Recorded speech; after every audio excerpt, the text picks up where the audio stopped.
Good morning from Panhandle Outdoors with Winston Chester. Panhandle Outdoors, your source for fishing, hunting, and information for folks who enjoy the great outdoors. Now sit back, relax. It's Panhandle Outdoors. Good morning, folks. Welcome to Panhandle Outdoors. I'm Winston Chester. I'm glad you're with us this morning. Got a big show lined up and hope you had a great Thanksgiving weekend. It's been a lot of good quality time with family and friends, and now I hope most of y'all getting ready to go back to work. I know some of my retired friends is probably still sipping on that cup of coffee right now, but let's get our weather. Brought to us by Haney Technical Center at the corner of Baldwin and Highway 77. Now, listen, it's going to be high today. They're calling in around 68 degrees and low of 54. But what I like, the water temperature getting on down to 70 degrees right now. Okay, let's take a look at our Monday moon phase. Again, we just had a big full moon last week, so we're in a waning stage of the moon, and we'll talk more about the moon more next Monday as we get closer to it as it starts changing. Side chart brought to us by Kent Forest Lawn Funeral Home and Cemetery. Their motto is when carrying counts.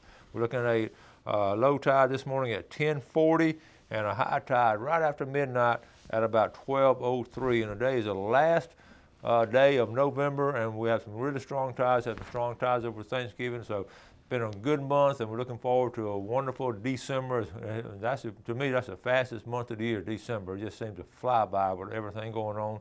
And it's one of the busiest months, and make sure you get some time to get out, relax, and enjoy the big outdoors. Marine forecast west-northwest at about 5 to 10.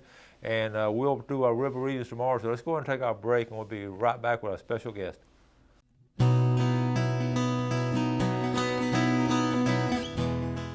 All right, welcome back, and welcome to a familiar face here on Panhandle Outdoors, my good friend, Bill Allen. Winston, hey, buddy.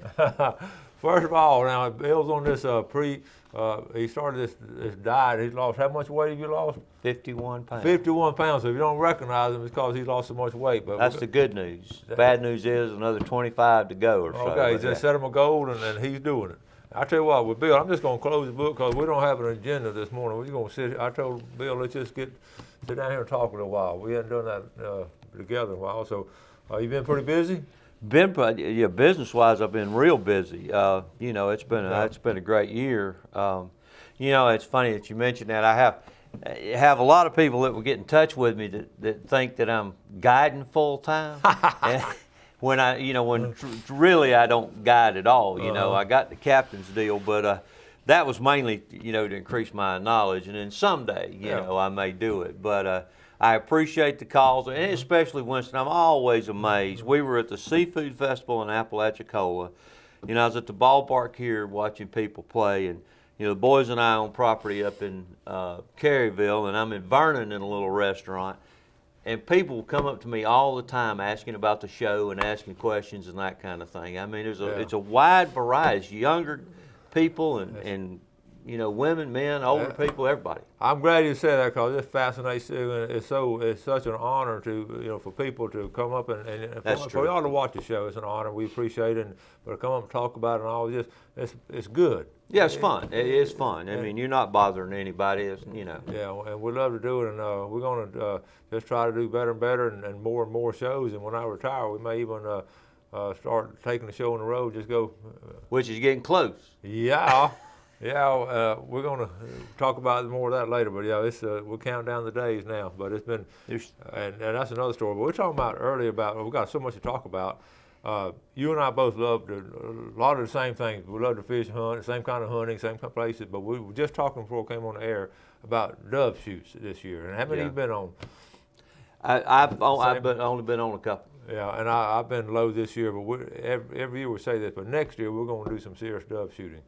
Yeah, it's growing up, I guess I took it for granted because my dad and some of his friends were good friends with people up in north of here a little bit that had just acres and acres and acres of land, and we shot every week and during the week, and I never even thought about it. It was the Reeves family, and now it's tough. Yeah.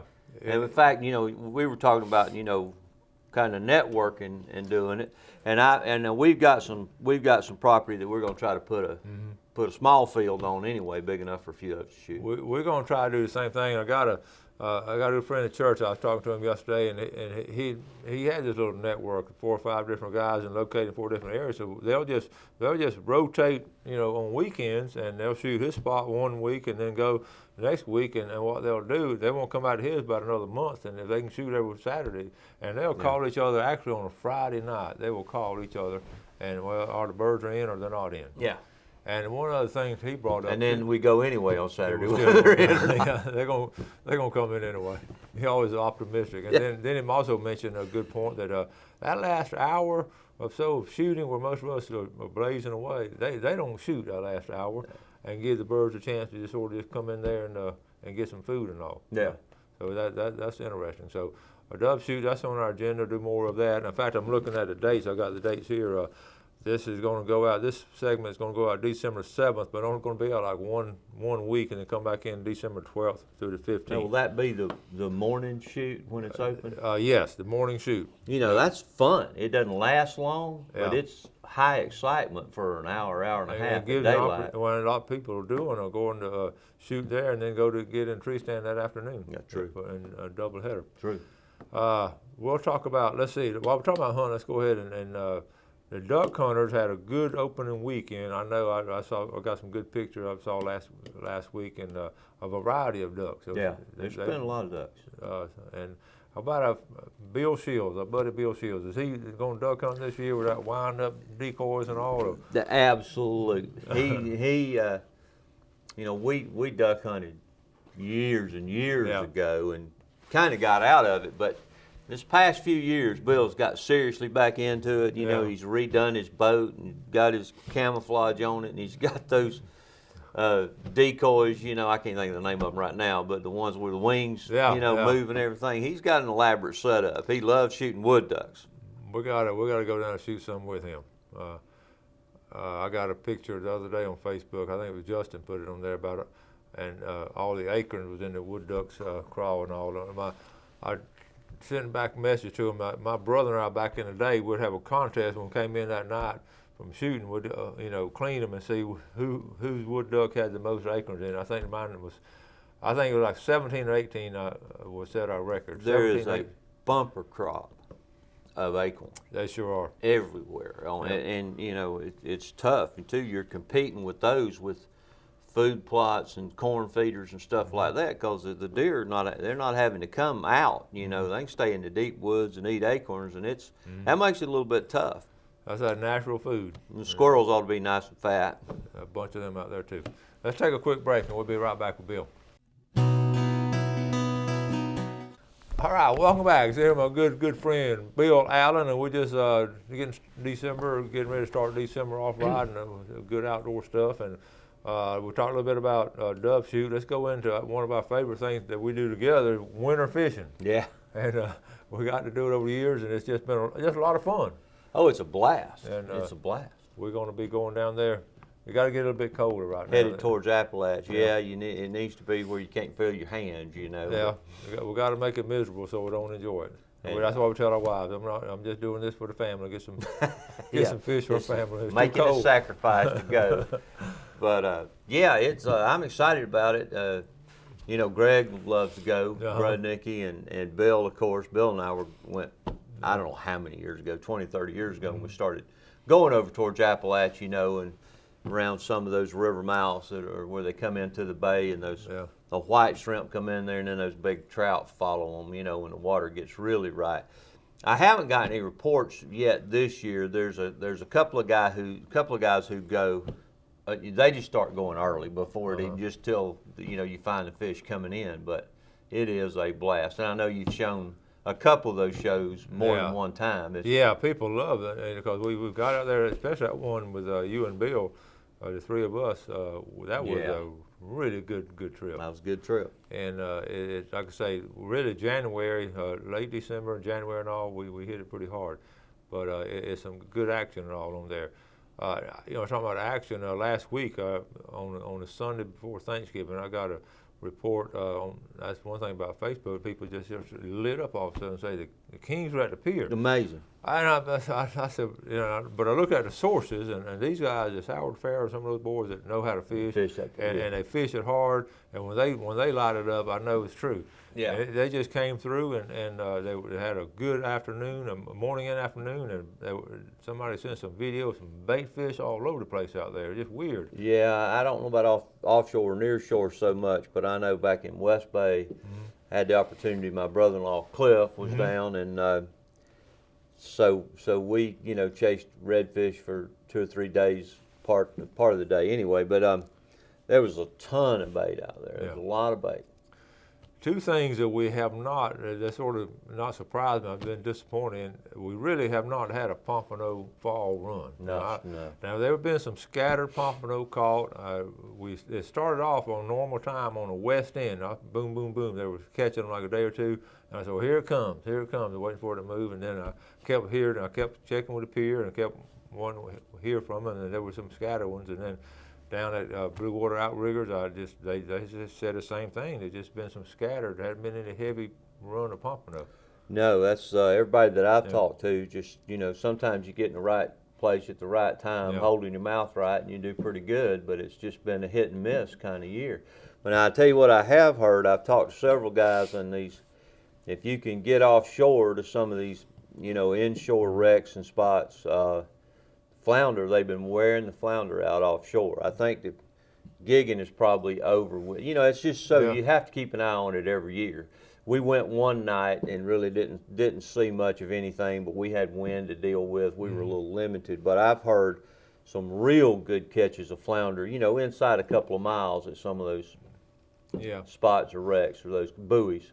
Yeah, and the giggers I know, I talked to them and all. They just didn't have a good fall. Of course, the red tide came in, and I think that was really messed up a lot of folks. It was. It messed up the you know, they didn't come out like they did. I normally did. They just.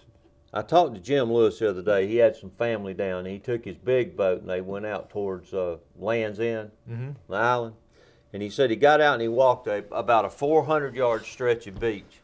He saw 17 dead redfish, and he lost count of the speckled trout at 60 or 70. Yeah. He said there were probably 100. Now that's in a 400-yard stretch. And that's one person talking.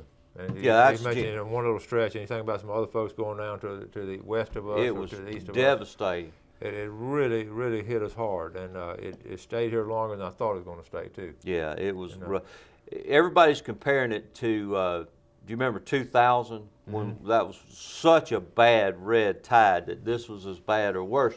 But now, you know, I talk to Justin and Matt all the time and those guys, and it never really got north of Hathaway Bridge. You know, it kind of spared West Bay. That's true. It did get up our way any. I know in 2000 I had some dead fish in my front yard. Oh, that was awful. And this time I did not have any redfish out. Dead fish, you know, different kinds, didn't have them anywhere. Yeah. And talked to people that lived in Lynn Haven and all, and they didn't have any. So it didn't get up in the North Bay area. No. So that was a good thing about it too. But it did affect. Also, it affected the oysters and the guys that checked the oysters, and you know, they could tell. They could tell that, you know, and they reported it. So that was one of the big monitoring parts of it, was them doing it. But, oysters are so delicate, so sensitive to fresh water, to red tide, to anything. And they're an important part of the whole ecosystem too. So one of the other things too, Mark and Michael did good on redfish. They've been pretty steady. I get pictures of them on a regular basis, and they did, you know, in the Emerald Coast redfish tournament, they ended up like as a team in 6th place, I believe. I think so. I haven't seen in 6th place out of all of them. So I want to congratulate them.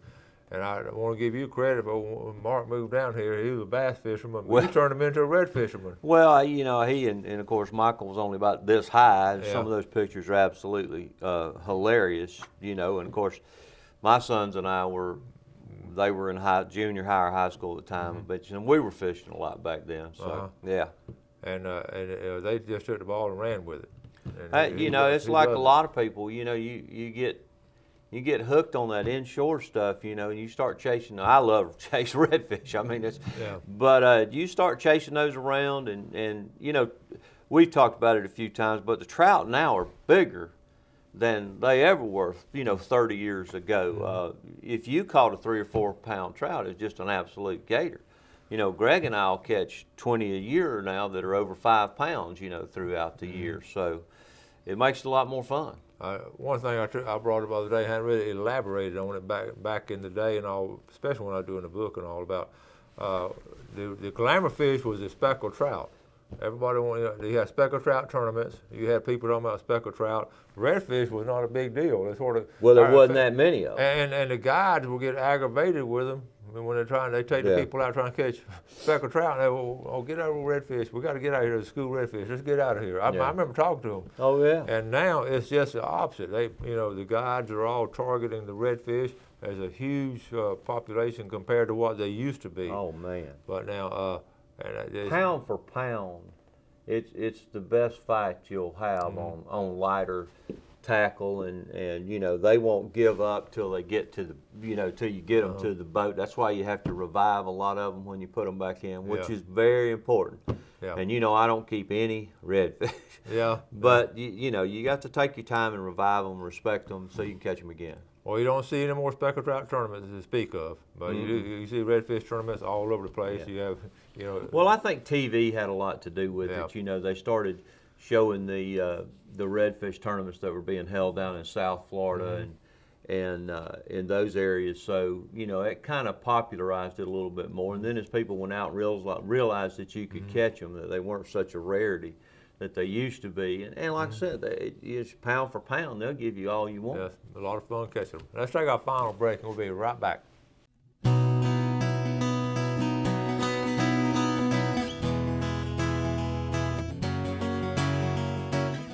All right, welcome back. Let's look at our fishing game time. First thing brought to us by Mark Coward of Counts Real Estate. We're looking at our times today from 2:31 to 5:31 this morning. That just ended, but this afternoon, 3:56 to 5:56. We'll just say from 4 to 6, and that'll take care of it. Those 2-hour blocks. We talk about it all the time. We'll get up there and fish and all, and also sometimes they just turn on.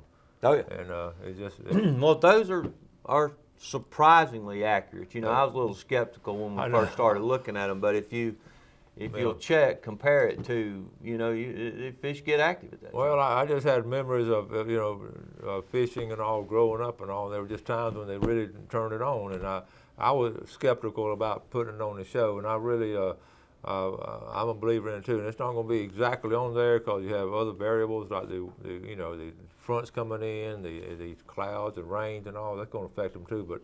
I'm sold on them. I always look at them before I go out, and that's not going to stop me from going out. No. Because but maybe fish a little harder. I'm going to say these variables now are going to work my way today. We are eternal optimists. All right, look, we're getting tomorrow, first day of December, Bill, and we got Christmas coming up, and we always think about presents for the outdoorsmen and things we can buy our wives that they'd like, and so we always like to recommend things. And I know. One thing I mentioned before, we're talking about again, cameras. I know you have a camera up at your place, don't you? And for your game cameras? We've got like 6 or 7 out here.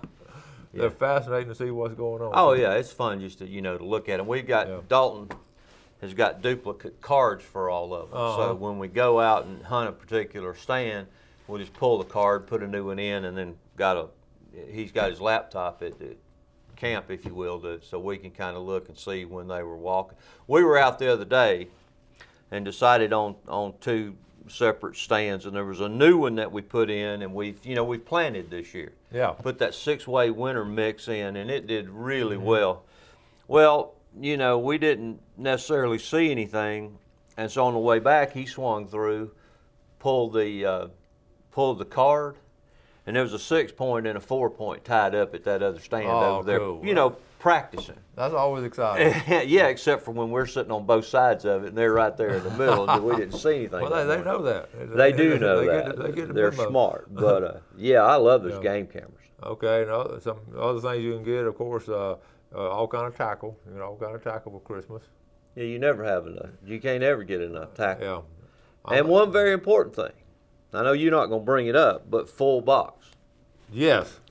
Yes. And you got a good run of them, right? You've got some? Yeah, we're down about 500. I ordered 1,000 last Christmas, right before last Christmas, and we're down about 500. So. Well, I got one of the original ones Yeah. signed by the author many years ago when Yeah, they it first was a while came back, out. Yep. Even though I'm not mentioned in the book, Yeah. I'm not going to say anything else about that again. But You're not mentioned in the book? No.